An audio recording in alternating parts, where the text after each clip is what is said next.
Ok? Então, novamente, estou falando, devido ao horário, eu peço aos irmãos que se dirijam diretamente às suas salas com seus respectivos professores. A EBD está começando agora às 10h35, vai finalizar até às 11h45. Obrigado.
Eu quero sem fio. Tem uma perna aqui e tem o sem fio. Tá, Você prefere? vou no sem fio.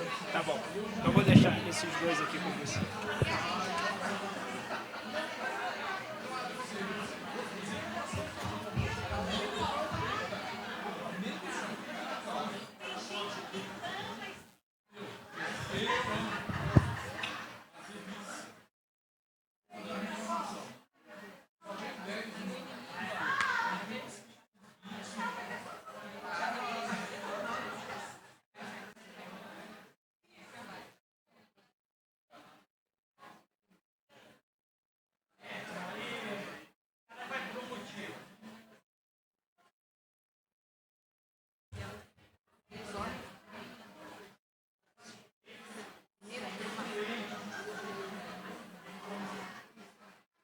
Depois te conto.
Bom dia, gente. Ai, ai, correria hoje, né? Mas amém. É assim que é a igreja. Isso é muito bom. Vamos orar, vamos começar a nossa aula e depois a gente vai explicar aí umas plaquinhas que alguns irmãos receberam, tá bom? Vou pedir para o Davi orar para a gente começar a aula. Nosso Senhor, nosso Pai, queremos agradecer pelo dia de hoje, queremos agradecer que nós podemos estar aqui na Tua casa, em comunhão, aprendendo mais um pouco da Tua Palavra. Nos aquieta, nos dê atenção e que a gente possa assimilar a Tua Palavra, que o Teu Espírito Santo possa estar dirigindo a Beth na ministração da aula. E esteja com nossos familiares, esteja com aquelas pessoas que não puderam estar aqui, com enfermidade. Então, que o Senhor possa estar levando a cura e para que eles possam estar no nosso meio novamente. Isso que nós pedimos e agradecemos. Em nome santo de Jesus. Amém.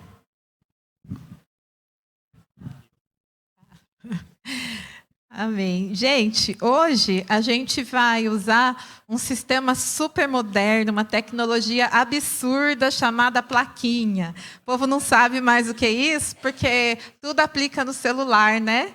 Então, isso é moderno demais, é feito em pincel, aqui é um pincel.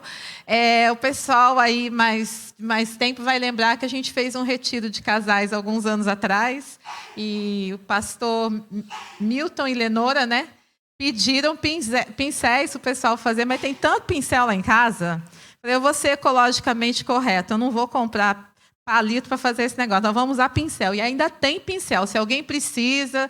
Quer fazer alguma atividade, tem muito pincel lá em casa. Então, tem um número na plaquinha e é o mesmo número do texto que você vai ler. Então, quando eu falar o texto, se você você levanta para quem tiver com o microfone, fica mais fácil te encontrar e depois também é mais fácil da gente ver se todos os textos foram lidos. E, às vezes, alguém pergunta depois, é aquele texto que foi lido com fulano, aí eu já sei, fulano leu o texto número 3. Isso aqui é moderno demais, gente. Vocês não vão ver isso em nenhum canal de YouTube, um negócio desse. É só aqui que tem essas coisas chiques, tá bom?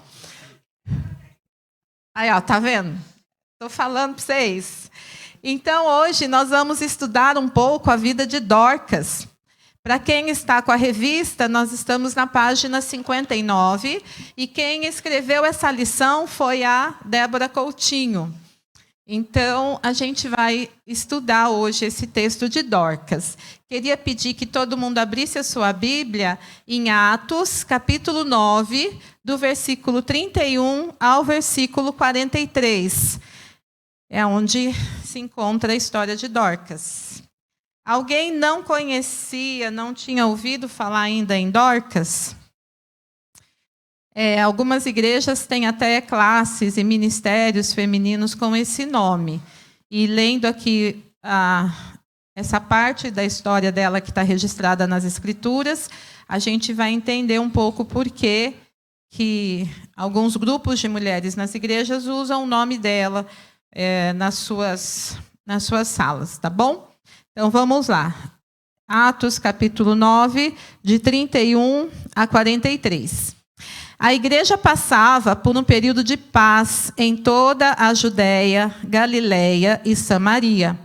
Ela se edificava e, encorajada pelo Espírito Santo, crescia em número, vivendo no temor do Senhor.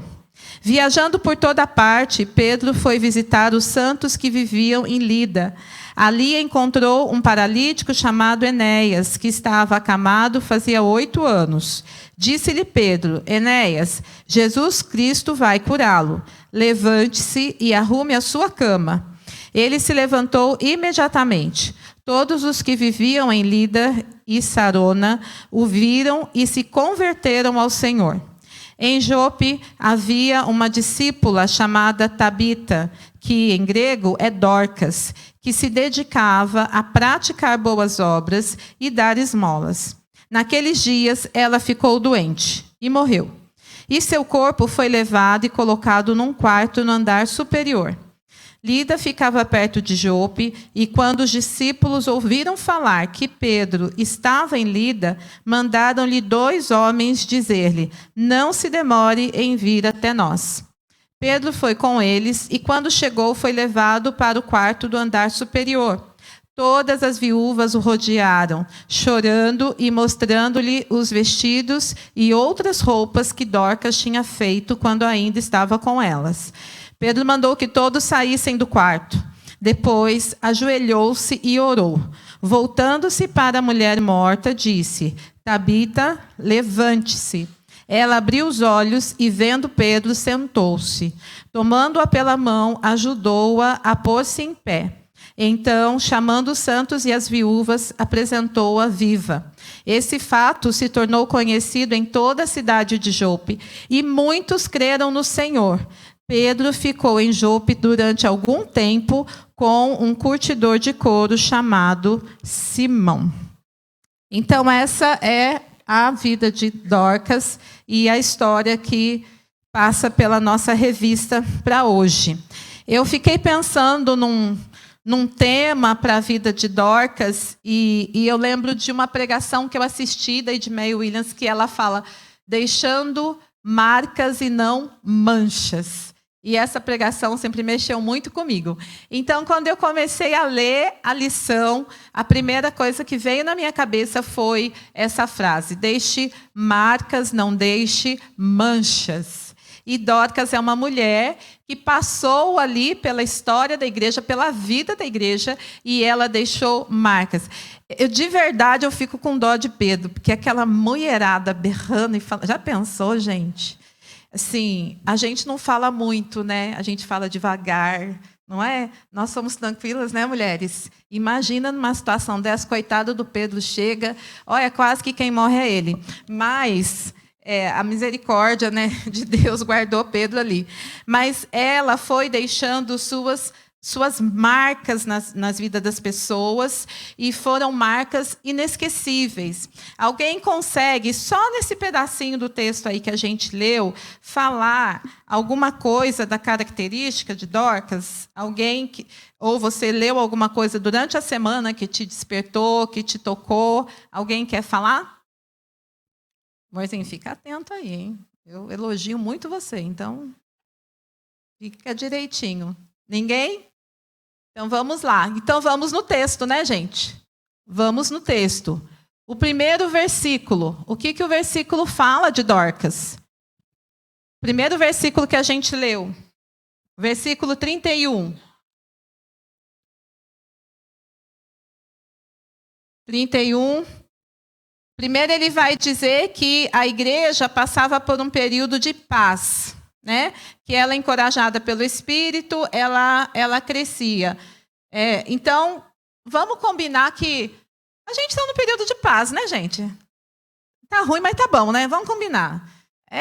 Se quiser abrir a porta, abre. Se quiser criar um canal no YouTube para falar de Jesus, você faz. Tamo bem, né?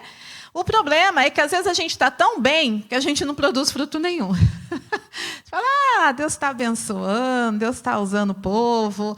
Então, Dorcas, ela me chama a atenção quando eu penso na nossa realidade, em como nós vivemos hoje, que ela é uma mulher que, apesar de estar tudo bem, ela não se acomodou. Então, ela não era acomodada.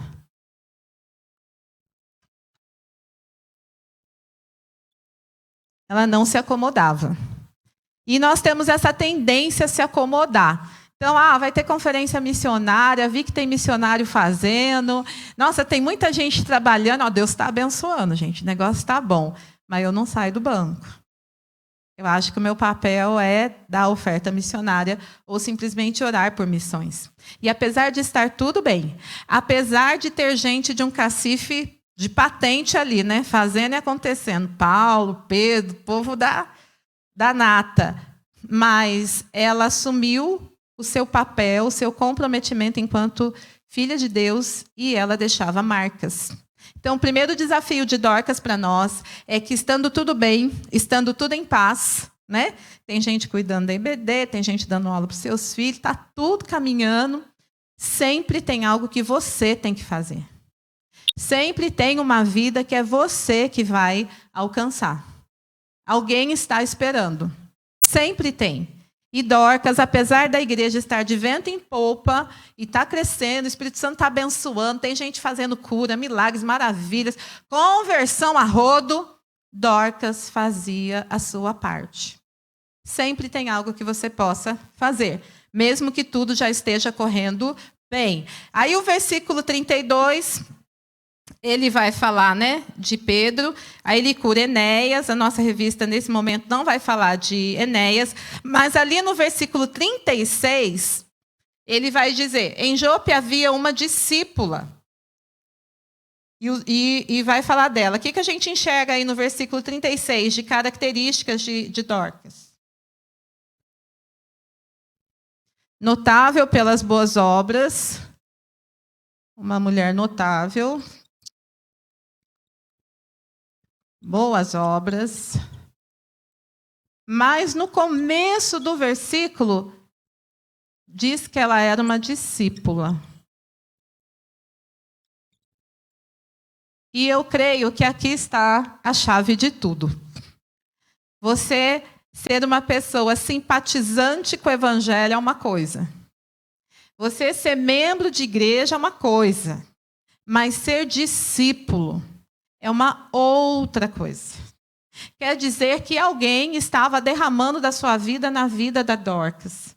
Quer dizer que ela permitia que alguém lhe ensinasse, lhe exortasse em amor, que alguém a corrigisse, que alguém a direcionasse. Ela estava debaixo do cuidado espiritual, da autoridade espiritual de alguém. E eu creio que aí é talvez a nossa dificuldade. Olha, eu sou suspeita a falar, mas eu vou falar. Eu babo naquelas discipulindas, gente. Porque é mandamento, né? Os discipulendas ontem, acho que dormiam tudo na casa da Carol lá. A Carol foi expulsa da casa dela, que foi os meninos dormir lá. Mas você fazer discípulos ou você ser discípulo quer dizer que você entende que vida cristã não se vive sozinho. Vida cristã não acontece sozinho. Você precisa ter alguém. Até os livros de administração, né, Lindo? Se eu estiver errado, você não me corrige, você fala em casa, para eu não passar vergonha. Mas eles dizem que todo mundo precisa ter um mentor. Todo mundo tem que ter alguém que tenha liberdade de botar o dedo no teu nariz e falar, meu filho, o que você fez? Tá, biruta, chorocola, não gostei daquilo que você fez. Vamos conversar? A gente precisa ter. Mas como nós não temos um coração de discípulo, nós temos um coração de membro de igreja, aí se o irmão Felipe chegar para mim e falar assim, Beth, olha, você fez uma postagem, não ficou legal, você fez um comentário ali, posso orar com você? Eu já vou me doer, porque eu não sou discípulo, eu sou membro de igreja. Quem ele está pensando que é? Cuidar da Natália, vai cuidar da Heloísa. A maldade está em quem lê. Agora os crentes estão assim. A maldade está em quem lê, está nos olhos de quem viu meu decote chegar no umbigo. Não tem maldade nenhuma nisso. A gente não aceita correção. Então, uma das características de Dorcas que a gente tem que pedir ao Senhor é que a gente tenha um coração de discípulo. E o discípulo, ele tem um coração ensinável. Ensinável. O discípulo, ele não se ressente quando ele é corrigido, ele agradece. Provérbios fala, né? Corrige o justo e ele vai te agradecer. Se você corrigir o tolo, você vai estar em maus lençóis, que ele vai crescer para cima de você. Essa é a tradução segundo Elizabeth. O texto não é bem assim, mas é isso que ele quer dizer. Então, a primeira coisa que o texto vai dizer é de Dorcas, que a gente tem que perguntar para a gente, eu sou discípula ou eu sou membro da igreja? Porque o discípulo, ele é ensinável e isso frutifica na vida dele. E Dorcas tinha esse coração. Eu li alguns comentários de que ela era uma mulher rica, que a cidade era muito rica. E às vezes a gente até pensa, né? A pessoa deve ser cheia de si. Mas não, ela não era cheia de si. Ela tinha um coração ensinável. E nós precisamos ter um coração ensinável. Às vezes, dependendo da mensagem do pastor, a gente fala, ixi, o pastor estava bravo hoje. Nossa, por que fulano não estava aqui para ouvir? Não, gente, se a gente está sentado aqui, o negócio é com a gente mesmo. Está esquentando o lombo para o nosso lado, entendeu? Então, Dorcas, ela era uma discípula, e aí diz que ela fazia boas obras. Depois, o texto vai continuar dizendo que naqueles dias ela adoeceu. O que isso significa dizer? que, apesar dela ser uma mulher notável, ensinável, com boas obras, ela era uma pessoa comum. É nós, é vaso de barro. Estamos sujeitos, mesmo assim, a tudo o que pode acontecer na vida. Eu estou sem minha tornozeleira eletrônica, eu acho que eu estou saindo do lugar que eu não podia. Acho que é aqui. A gente está sujeito... É no tapete, né? Tá. Ela estava sujeita às mesmas coisas que nós. Perdas, desemprego, doença. Pode ser que até alguns problemas de relacionamento, que é onde tem mais de um ser humano, né? O bicho pega. Mas chegou um dia que essa mulher, com tudo isso daqui, ela adoeceu. Ela adoeceu, deu ruim e foi promovida.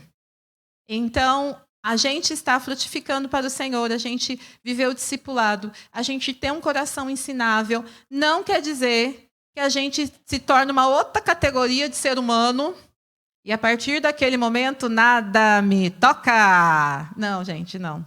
Já era. Dorcas, ela adoeceu e o texto vai dizer que ela veio a falecer. E aí, depois que ela vem a falecer, o povo sabe, né, que Pedro está na região, e aí eles chamam por Pedro, aí Pedro é levado até o lugar onde Dorcas está, e no versículo 39 vai dizer assim, que quando Pedro chega lá, as viúvas começam a rodear Pedro e chorar e mostrar aquilo que Dorcas fazia. Então, Dorcas, ela deu frutos que permaneciam na vida das pessoas.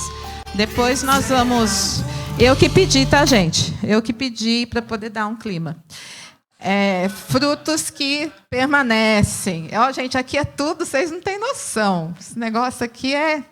Eu dei um clique ali e já soltou. Valeu, irmão, é isso. Então, o texto vai dizer dos frutos da vida de Dorcas. Então, esse é o pano de fundo, e depois ela volta a viver, e quando ela volta a viver, a palavra vai dizer que muitos se converteram. O que eu fico pensando nessa parte é que tudo que o Senhor faz na nossa vida, as coisas comuns e os milagres, eles têm que levar a revelar o caráter de Deus e impactar vidas. O caminho precisa ser esse. É muito triste quando o Senhor faz algo pela vida de alguém, de um cristão, e o cristão fala assim, nossa, dei uma sorte. Você não tem noção, dei uma sorte. E você não testifica que foi Deus. Você não conta que foi Deus. Aí dá tudo bem lá, né, no seu tratamento, você fala, nossa, mas é que é do doutor Érico, né, gente? Tinha que dar certo, você não tem noção. Não, era ele sim, mas foi o Senhor. Foi o Senhor que o abençoou, foi o Senhor que nos abençoou. Nós não apontamos para Cristo nas coisas que acontecem no nosso dia a dia. E a vida e a morte de Dorcas, ela vai apontar para Cristo. E o texto vai dizer que muitos se converteram por causa do milagre que viram na vida de Dorcas. E para nós, crentes aqui, da Cristã Evangélica de São José dos Campos, reformados, amados, vem um alerta também, sabe, gente? Não tem problema nenhum com milagre. O povo precisava ver milagre para glorificar a Deus e hoje continua precisando. A questão não é receber ou não receber milagre. A questão é o que acontece depois do milagre. A questão é a tua fala depois que o Senhor te abençoa. Às vezes parece que a gente é quase que contra o milagre, né? Não, Deus não vai fazer. Não faz. Deus é Deus, Ele faz. Faz se Ele quiser. Continua sendo bom, continua sendo Deus. A questão não é o que Ele continua fazendo. É o que nós fazemos a partir daquilo que nós recebemos dEle. O que as pessoas ao nosso redor dizem dessa conquista que a gente teve? Ah, o Davi conseguiu, mas você não viu os migué que ele dá para conseguir as coisas. É isso? Ah, o Davi conseguiu, eu não consegui entender. Vem jantar em casa que nós vamos contar para vocês como é que foi. E aí a gente leva o povo lá em casa para jantar e dá-lhe Bíblia. A gente realmente não tinha jeito, mas o Deus que a gente serve, vocês não têm noção do que Ele fez. É isso. É isso. O Senhor, Ele continua fazendo. Ele continua operando. mas às vezes a gente não tributa a Ele toda a honra e toda a glória. Às vezes a gente dá a honra para a gente mesmo. O meu braço, a minha sorte, o meu plano de saúde, aquele hospital que eu operei, é o bairro que eu moro, é a marca do carro, meu filho está bem porque é a escola que eu pude colocar. Não, não. Tudo é a poderosa mão de Deus. Eu tenho saudade da Eliege e do Edson. Se eles estiverem assistindo, não pedi licença para falar o nome deles, depois processa, meu marido paga advogado, está tudo certo. Mas, gente, a Eliege, ela não perde uma oportunidade. Ela não perde uma oportunidade. Se a pessoa falar para ela assim, Eliege, seu corte de cabelo ficou bonito. Mas você não sabe o que aconteceu antes. Eu não ia ter dinheiro para cortar o cabelo, mas eu dobrei meu joelho e falei com Deus, falei, Senhor, isso aqui está um negócio complicado. Eu sei que é um detalhe, mas se o Senhor... E não é que o Senhor mandou um dinheiro de alguém que estava me devendo. Ela consegue pôr Jesus em tudo. Não tem quem passe pela vida da Eliege e do Edson que não enxergue Deus nas grandes coisas e nas coisas comuns da vida deles. E esse tem que ser o nosso desafio que a gente aprende com Dorcas. Mostrar o caráter de Deus em grandes coisas e em coisas comuns. Nas nossas conquistas e nas nossas frustrações. Mostrar para as pessoas que quando humanamente parece que deu ruim, meu Deus não perdeu o controle da situação. Eu estou só esperando, mas ele vai dizer aqui ou na eternidade, mas que eu sei que foi algo protetivo que ele fez, eu sei que é. Então, Dorcas, ela tinha essa característica para nós. Vamos lá. Gente, se alguém quiser comentar, tá bom? Levanta a mão. Aí, esse moço lindo aqui vai até você. Você pode ficar meio extasiado, não entender com a beleza dele, mas ele vai te dar um microfone. Então, vamos lá. Quem está com o primeiro texto, por favor, levanta a sua mão aí, que o meu lindo vai até você. E a gente vai ler o primeiro texto. Fala seu nome e, por favor. Bom dia, meu nome é Felipe. Leio Romanos 14, 8. Porque, se vivemos para o Senhor, vivemos. Se morremos, para o Senhor, morremos. Quer, pois, vivamos ou morramos, somos do Senhor. Amém. Essa é a certeza da vida de Dorcas, é o texto que a autora coloca, e que realmente é um resumo desses poucos versículos que a gente leu a respeito dela. Quando ela viveu para o Senhor. Quando ela morreu pelo Senhor, e isso tudo frutificou. Então, se eu estou vivendo, eu preciso ter essa consciência que a minha vida não é minha. Na verdade, o Walking Dead imita o povo de Deus. A gente deveria ser o Walking Dead. Nós somos mortos-vivos.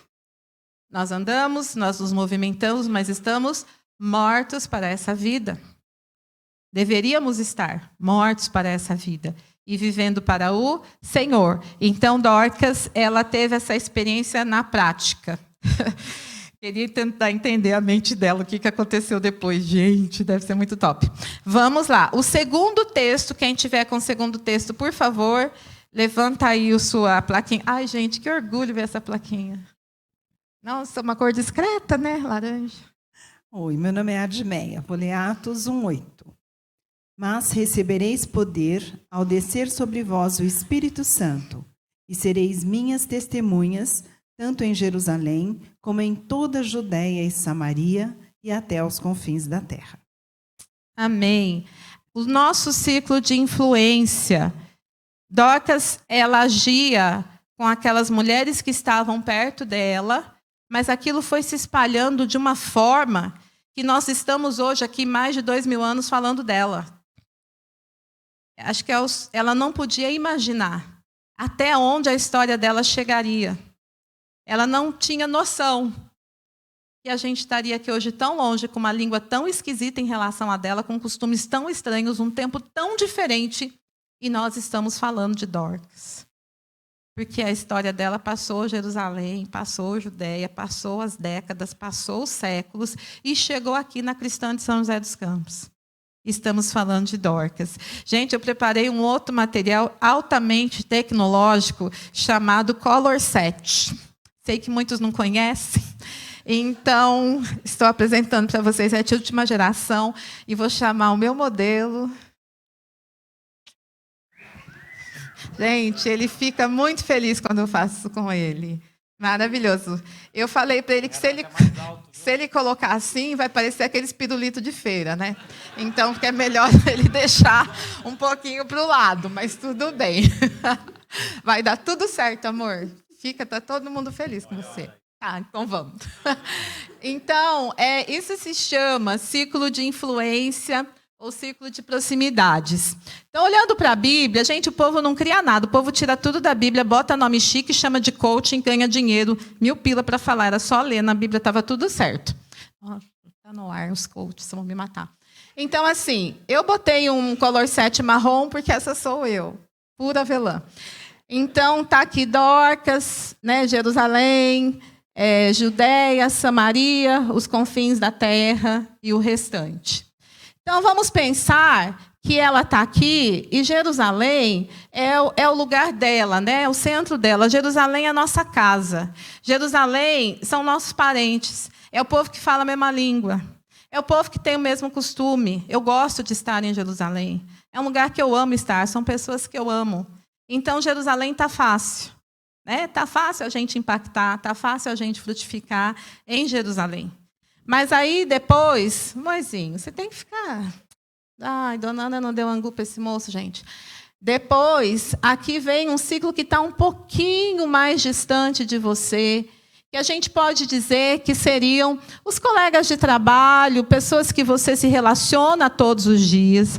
Não necessariamente você tem muita coisa em comum, mas sempre tem alguém ali que você gosta, né? Sempre tem ali um ciclo que você almoça, sempre tem umas vizinhas, às vezes, que te socorre. A gente não é parente, não é Jerusalém, não é... Mas é gente que passa. Mas aí vem Samaria, já é um povo esquisito. Samaria é aquele pessoal que você fala, meu, por que o Senhor salvou na arca? Não era para estar lá, mas agora tem que engolir esse povo. Né? Então, é povo que não fala a mesma língua que a gente. É povo que a gente estranha. É povo que a gente não quer ir salvar. Que a gente acha que nem merece, na verdade. Né?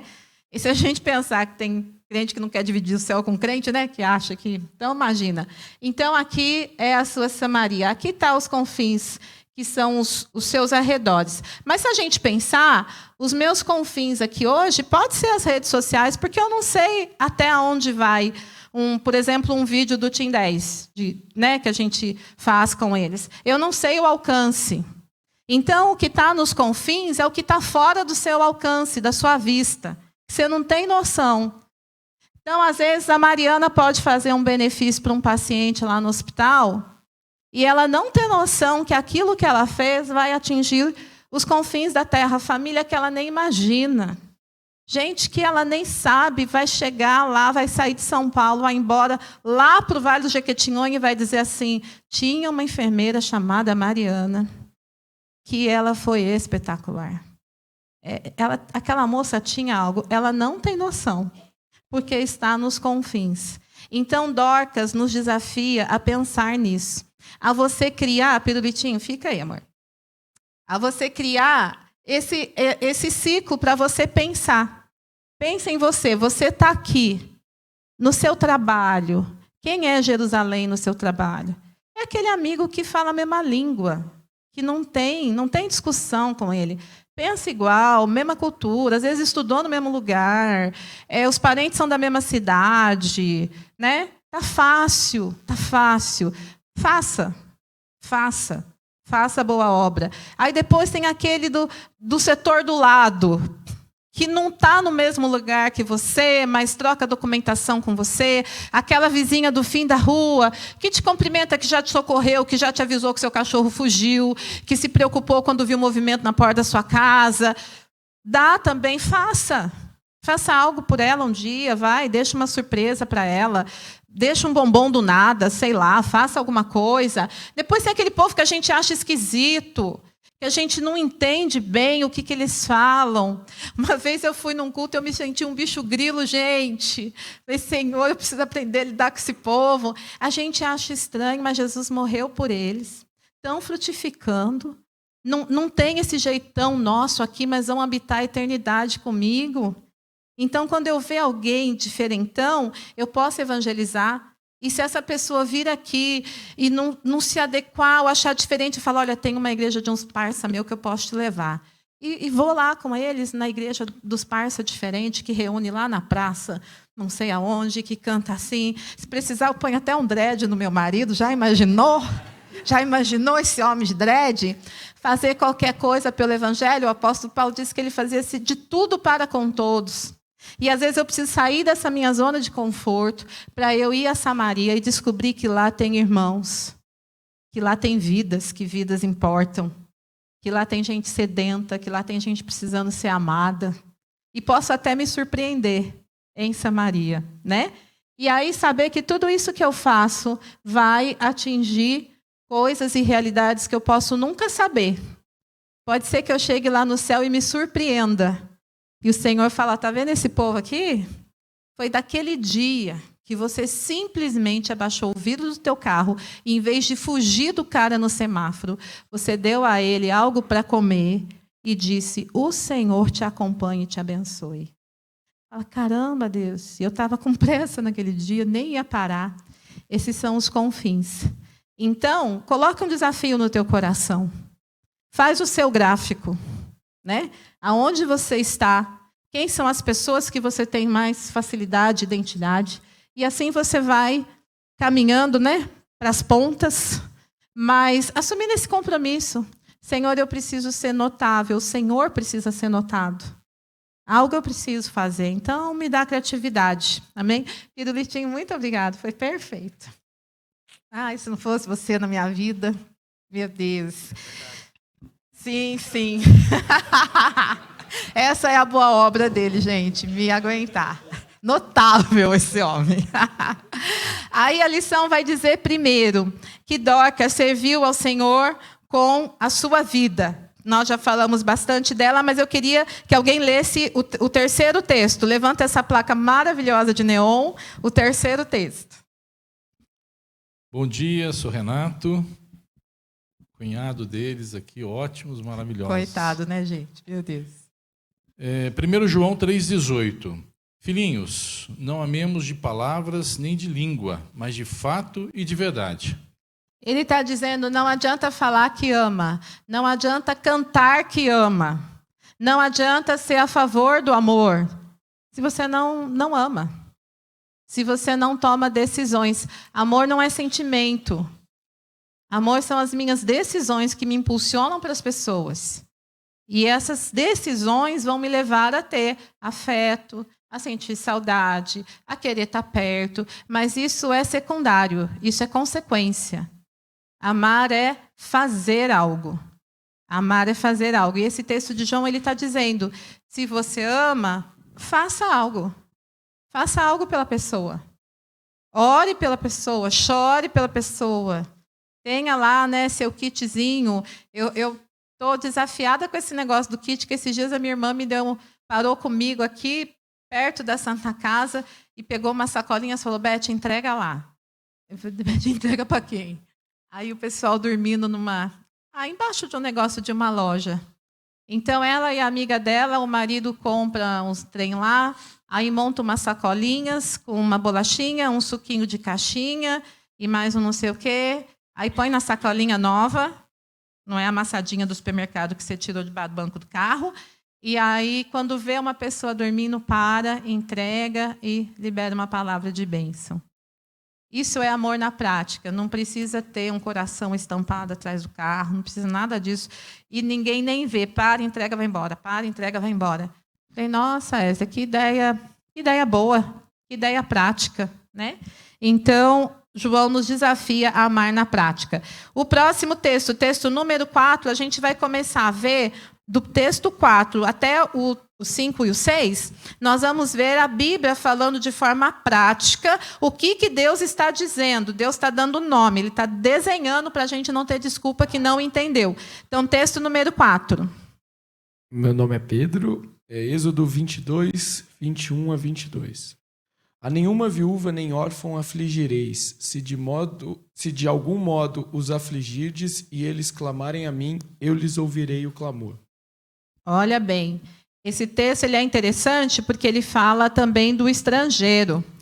E eu acho que a nossa geração nunca viu tanto refugiado.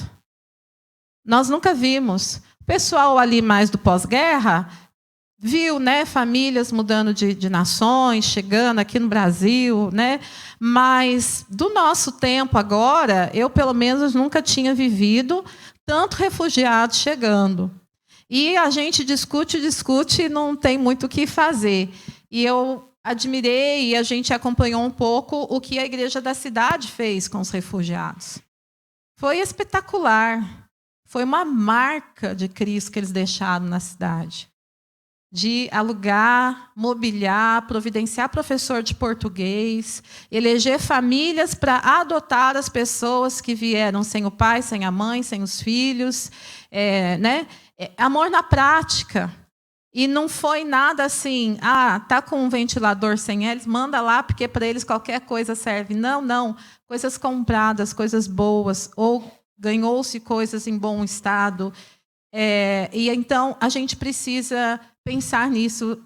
Nós já oramos pelos refugiados? Está sendo uma questão muito séria nas nações. Né? Não tem o que fazer. E quantos morrem no mar, né? Viajando em condições absurdas. Então, a gente precisa pensar nas viúvas, nos viúvos, nas pessoas que, às vezes, estão sozinhas perto de nós. Na nossa realidade, graças a Deus, as nossas elas têm uma condição financeira, mas, às vezes, a gente não se percebe, né? Onde você vai passar o Natal? Com quem que você vai almoçar no Ano Novo?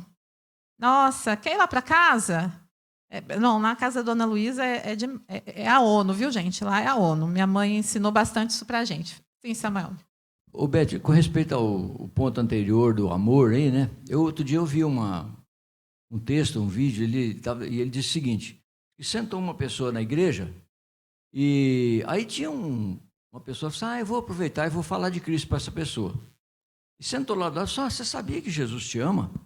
Ele disse, pois é. Várias pessoas vieram me falar que Jesus me ama, mas faz muito tempo que eu não ouço alguém falar que eu te amo. Sim, forte. Hashtag fica a dica, né? É verdade. Que é muito simples, né? Você distancia da pessoa. Está dizendo, Jesus tem um compromisso com você, eu só estou passando o recado, né? Então, é exatamente isso, é a gente praticar. Então, o quinto texto de Tiago 1:27. Quem é a pessoa? Olha, irmã, nós estamos com a camisa quase da mesma cor hoje, vai confundir o povo. O povo não vai achar quem é quem aqui. Puxa vida. Meu nome é Wanda. Aí eu fico admirada de você chamar ele de lindo. Só quero registrar que houve um presbítero muito lindo nessa igreja também. Aí deixou um sucessor maravilhoso. Deixou um sucessor aqui, viu? Você é lindo, viu, Davi? Eu também acho, tá? Com todo respeito.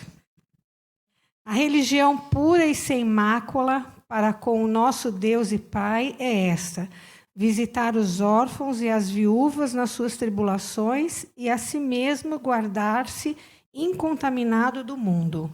Amém. Olha como é fácil a gente distorcer os princípios e passar para frente o que a Bíblia não diz. Toda aula de cursinho, toda discussão fala, o problema está na religião. Religião é um problema? Não, não é. Não é isso que a Bíblia fala. A religião, o religar e o tentar retornar a Deus é ótimo, é maravilhoso se todo mundo praticasse a religião conforme a Bíblia diz. E aqui está dizendo que a religião pura para o Senhor é você visitar as pessoas nas necessidades dela, é você cuidar, é você olhar para o outro. O problema da religião é quando eu quero me servir dela. Essa é a questão. Então, qual é a minha religião? Eu sou evangélica.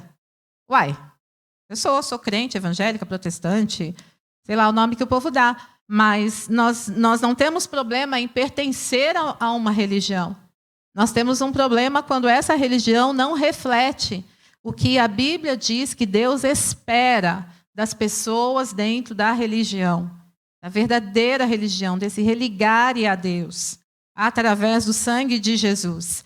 Texto número 6. Ah, é o lindo que vai ler. Nossa, até andando devagar é uma coisa fofa. Ah, desculpa. Tá, amor, o Eduardo vai ler. Eu passei para o Eduardo. Fui rebaixado aqui.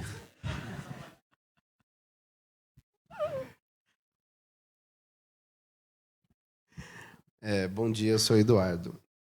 A instituição dos diáconos.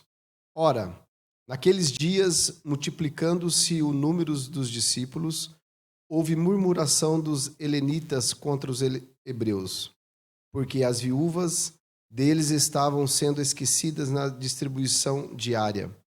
Então, os doze convocaram a comunidade dos discípulos e disseram: não é razoável que nós abandonemos a palavra de Deus para servir às mesas. Mas, irmãos, escolhei dentre vós 7 homens de boa reputação, cheios do Espírito e de sabedoria, aos quais encarregaremos deste serviço. E quanto a nós, nos consagraremos à oração e ao ministério da palavra. O parecer agradou a toda a comunidade e elegeram Estevão, homem cheio de fé e do Espírito Santo, Felipe, Prócoro, Nicanor, Timão, Pármenas e Nicolau, prosélito de Antioquia. Apresentaram-nos perante os apóstolos e estes, orando, lhe impuseram as mãos. Crescia a palavra de Deus e em Jerusalém se multiplicava o número dos discípulos. Também muitíssimos sacerdotes obedeciam à fé. Amém. Então eles perceberam que a religião pura para com Deus estava ficando em falta no meio deles, né? Atos 6, 1 a 7. Tá vendo? Amor, perfeito. Fique tranquilo. Obrigada, Eduardo. Então, eles tiveram que tomar uma decisão para resolver o problema.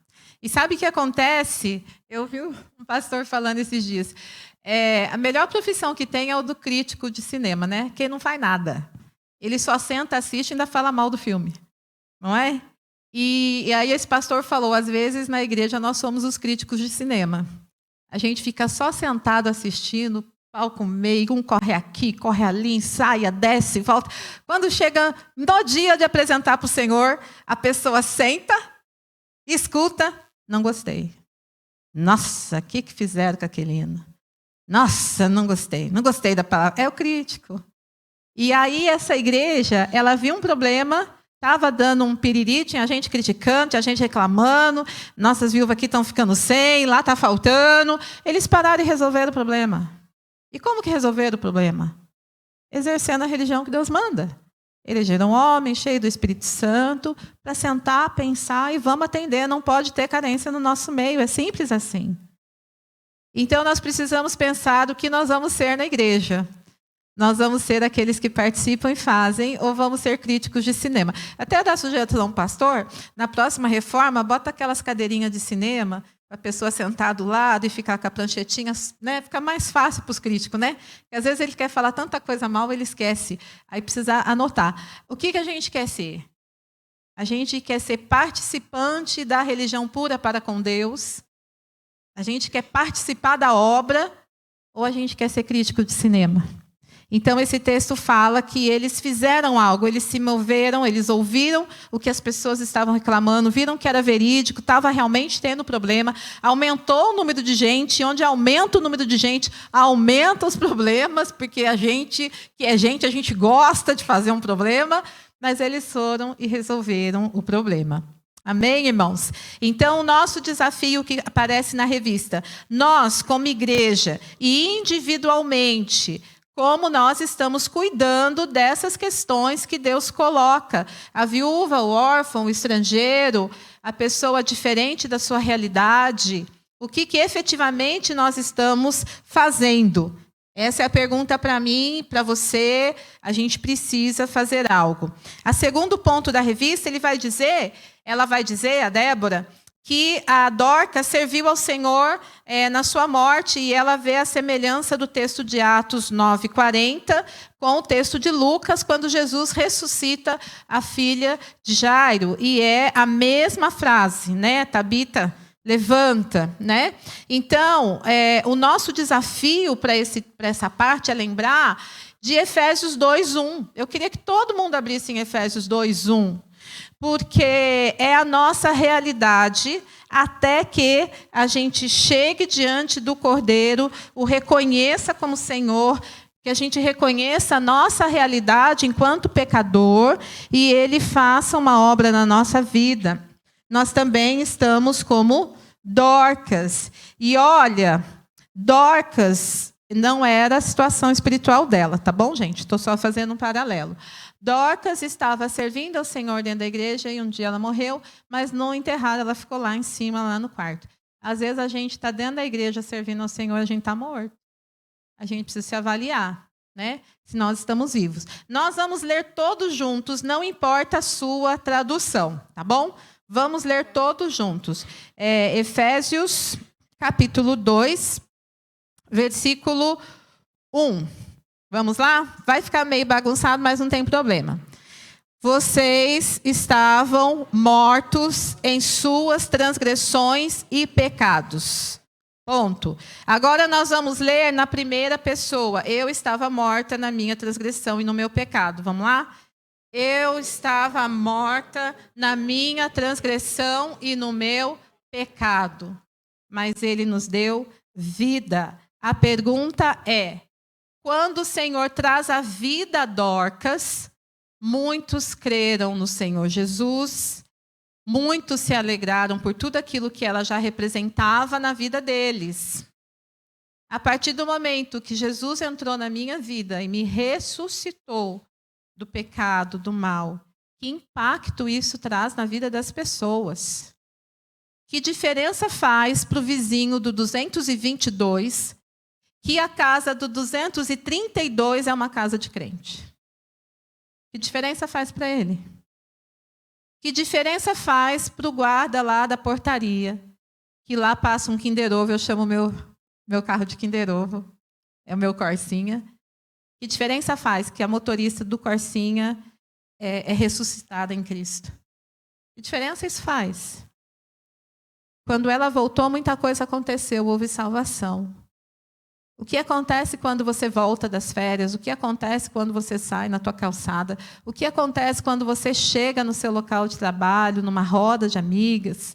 Qual é o impacto? Qual é a diferença?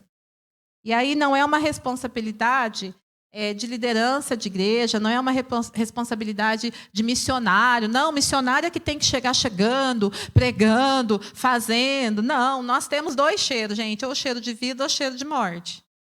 Não tem jeito. Então, a gente precisa se questionar. Dorcas, quando vem para a vida, ela causa um impacto, né? Pessoas passam a crer em Jesus. Ela já vinha de uma história de boas obras, mas a revista faz a gente pensar nisso e faz essa pergunta para nós. Qual é o impacto que a vida de Cristo em nós causa nas pessoas? Ela era uma simples costureira, tinha uma condição financeira boa? Provavelmente sim, mas a atividade dela era simples. Então, isso faz a gente pensar que eu não preciso dar desculpa, que eu não tenho muita coisa, eu não entendo muito de tecnologia, eu não falo. Não, não precisa de nada excepcional. Você só precisa de um coração quebrantado, convencido da graça e do favor de Deus. Só isso. A gente precisa ter olhar de eternidade. Tem um livro chamado Movido para a Eternidade. John... não vou falar o sobrenome, passar vergonha nas redes sociais. Vocês procuram lá, gente, no Amazon. Movidos pela Eternidade. É um livro que faz a gente pensar. Você está vivendo aqui, ou você está se lembrando que existe uma eternidade e que aquela pessoa que está do teu lado pode passar a eternidade no inferno, longe do Senhor para sempre? porque simplesmente a vida de Cristo em mim não disse nada diferente para ela. Eu não estou dizendo que nós vamos ter a responsabilidade de salvar, porque nós não somos Espírito Santo. A nossa responsabilidade é evidenciar o caráter de Deus. O que vem daí para lá, aí é com a administração lá de cima. Depois, quando você chegar lá, você conversa. Então, nós não precisamos nos preocupar. Ai, quantos se converteram, né? E faz porcentagem. E não, a gente não precisa se preocupar com isso, não, gente. Porque as coisas encobertas pertencem a Deus. Tem pessoas que nós não vamos nem saber. Como o pastor falou uma vez, o céu vai ser um lugar de grandes surpresas. Tem gente que você vai falar, uau, chegou. Não era assim, pastor, que o senhor pregou? Tem gente que você vai procurar, não vai achar, e vai ter nós. Então, vai ser um lugar de grande surpresa. Nossa, eu cheguei.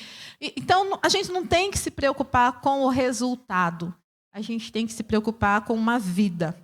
Eu coloquei 2 pontos a mais que eu vou falar rapidinho, que são dos frutos que permanecem. Uma vida notável, ela traz frutos que permanecem. Texto de número 7. Está na mão de quem?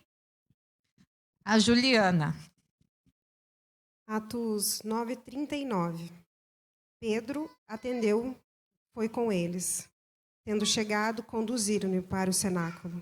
E todas as viúvas o cercaram, chorando e mostrando túnicas e vestidos que Dorcas fizeram enquanto estava com elas. Olha que legal. Elas foram chorando, falando e mostrando.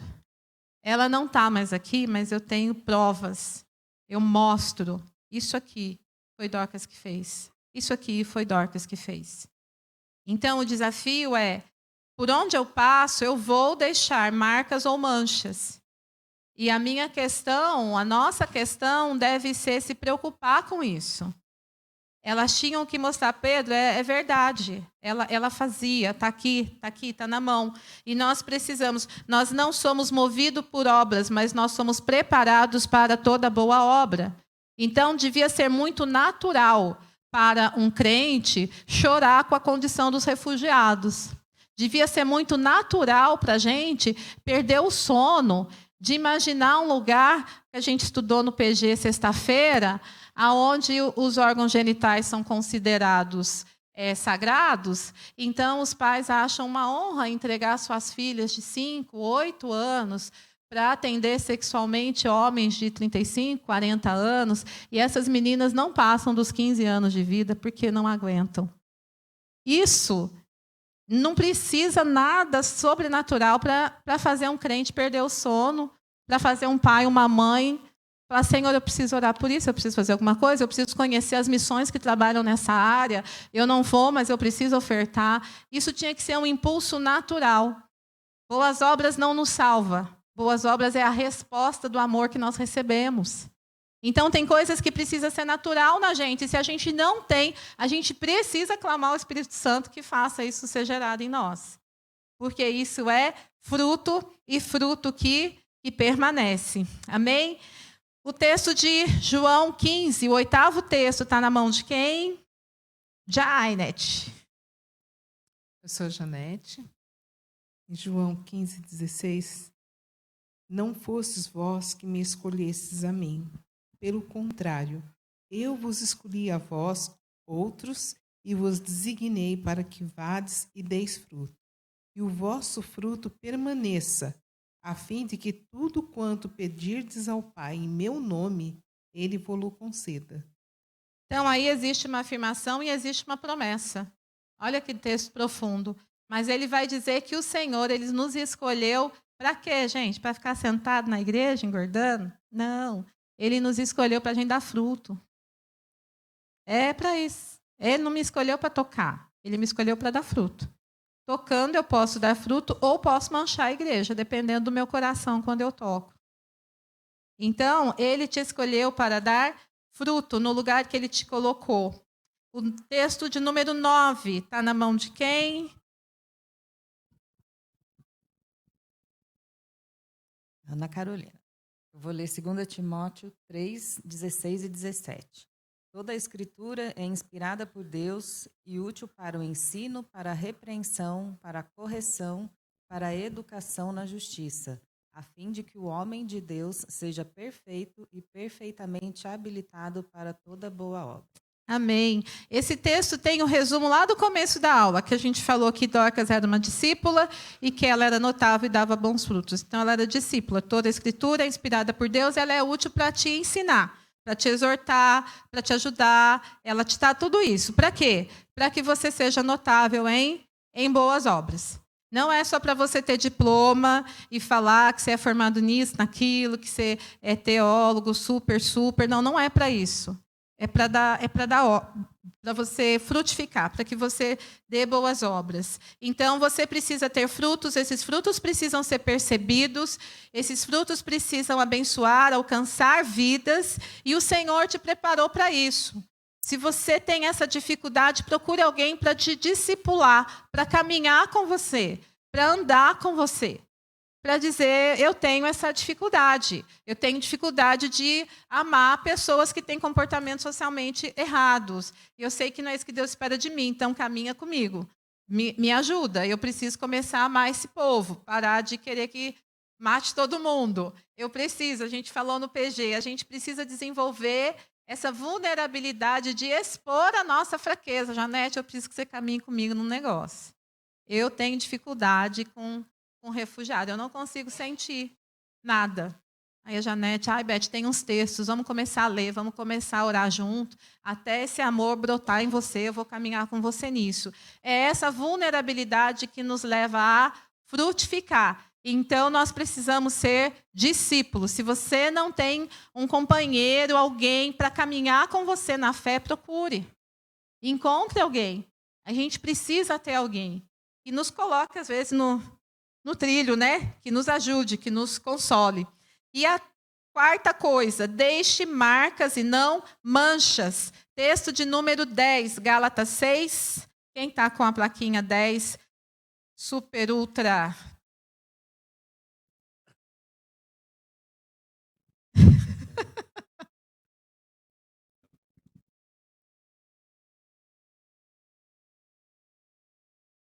Esse silêncio é para você pensar, gente. Tudo nessa aula é proposital. Vai digerindo. Entendeu?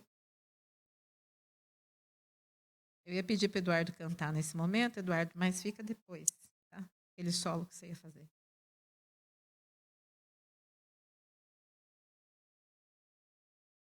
Oi, sou o Bruno. Gálatas 6, 15 a 17. Pois nem a circuncisão, nem a incircuncisão é coisa alguma, mas sim o ser uma nova criatura. E a todos quantos andarem conforme esta norma, paz e misericórdia sejam sobre eles e sobre Israel de Deus. Daqui em diante, ninguém me moleste, porque eu trago no meu corpo as marcas de Jesus. Amém. Não é a circuncisão, não é a incircuncisão. Essas marcas já não fazem mais sentido. A verdadeira marca é a transformação do homem interior, é você carregar as marcas de Cristo. É aquela pergunta, o que Cristo faria no meu lugar? É aquela, parece simples, né? Mas ela é muito profunda e pode mudar as nossas escolhas do dia a dia. O que Cristo faria nessa situação? Como Cristo receberia tal e tal situação? Então, essa é a marca que nós precisamos deixar. Qualquer coisa diferente disso é mancha. Não é marca. É mancha. Tá bom? Texto número 11. Quem está com o texto número 11? Soraya, minha filha.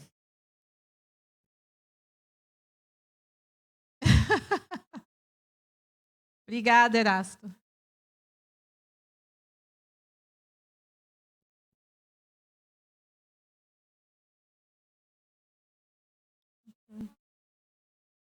Não está ligado, eu acho. Será?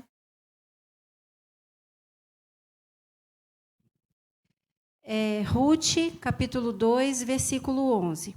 Respondeu Boaz e lhe disse: Bem me contaram tudo quanto fizeste a tua sogra depois da morte de teu marido, e como deixaste a teu pai e a tua mãe e a terra onde nasceste, e vieste para um povo que dantes não conhecias.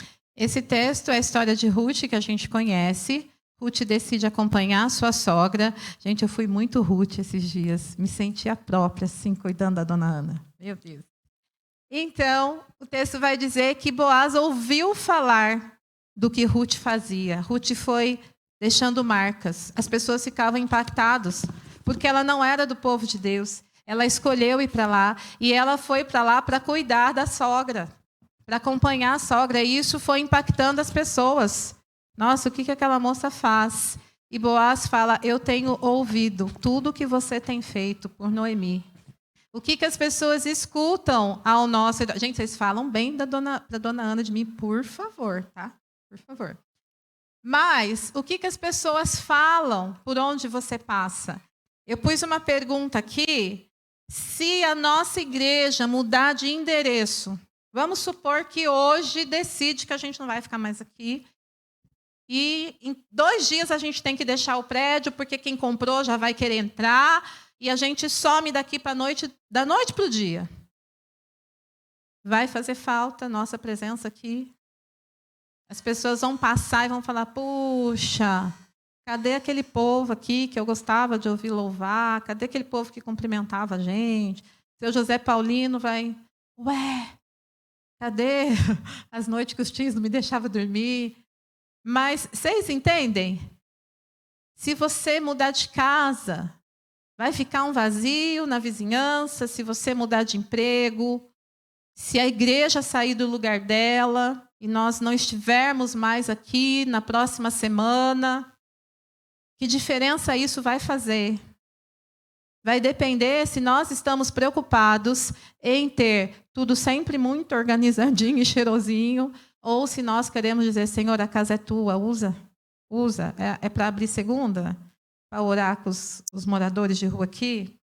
Então tá. É para isso? É para servir café? O que o senhor quer fazer aqui? Quando a gente pergunta para o dono da casa como a casa deve ser usada, nós estamos estabelecendo marcas. Quando nós fazemos ao nosso gosto, né, os críticos de cinema, nós estamos deixando manchas. E não vai fazer falta. A igreja do Senhor, ela não precisa ser agradável para com o pecado. Nós temos que impactar e nós temos, sim, que irritar o capiroto e a turma dele. Mas, necessariamente, a igreja do Senhor, ela precisa gerar frutos que permaneçam. Ela precisa impactar a vida das pessoas. E essa pergunta precisa ser feita não só para nós aqui, enquanto igreja local, mas para nós também individualmente. Ô, Beth, coisa mais incrível que eu já notei, raramente os vizinhos de uma igreja são crentes. Sim, pode ser que tenha mais mancha do que marcas. Exatamente, você pode olhar nas igrejas, nos bairros, assim, ó, geralmente a vizinhança faz a reclama. Parou na frente da minha garagem, esse povo fica gritando até tarde aqui, então... Raramente os vizinhos são crentes. Sim. Então, ó, 1 minutinho para a dona Cida, que o Alan Castro vai bater o último sinal. Dá a volta ali, ó, Davi, para a dona Cida, ó, lá do outro lado. Então, que enquanto leva eu vou falando, que a história de Dorcas possa realmente nos impactar a buscar uma vida de discipulado, a sermos pessoas ensináveis, a recebermos a exortação como uma atitude de amor e não como algo para nos derrubar. Fala, dona Cida. Então, ontem eu tive uma experiência assim, estupenda. Eu fui visitar minha prima e o meu primo lá, que vai para Belém, para Pará, ele veio despedir da gente. E ela trouxe a gatinha dela na coleira. Falei, nossa, mas você, hein? Gatinha na coleira, judiação. Esse animal tem que andar. E aí, a gatinha sumiu. Cida, você sumiu com a gatinha? Eu falei, não, de jeito Cida, nenhum. matadora de gatos. É? Aí eles falaram, mas ela sumiu. E você ficou falando da gatinha com a coleira, que gato tem que ser livre. Gente... Deu a hora, a Cida teve que ir embora. Aí, chegando em casa, o meu primo me liga. Cida, pode ficar calma. Ela estava no meu carro. Falei, tá vendo? Ela quer ir embora. Então, a consciência de culpa que eu tive foi assim, Deus tirou assim de uma forma gratificante. Então Amém. é orar. Mas eu não contei o principal. Quando a gatinha sumiu, eu chamei a minha priminha de 2 anos. Falei, vamos orar, Manu. Ela olhou assim para mim, vamos falar com o Papai do Céu. Vamos lá no quarto e nós vamos orar e a gatinha vai aparecer. Então é Deus, né? Amém. Amém. Que haja disposição, irmãos, no nosso coração de deixar marcas na vida das pessoas. Que o Senhor te desafie individualmente e como igreja. Estabeleça os seus círculos de influência. Veja o que você está deixando passar. E pense que de um dia para o outro as coisas podem mudar na vida da gente. E aí, dependendo de como a gente se relaciona, dependendo daquilo que a gente estabelece na vida das pessoas, há uma colheita. E Dorcas é um exemplo para nós. Amém? Deus abençoe, um bom domingo para vocês.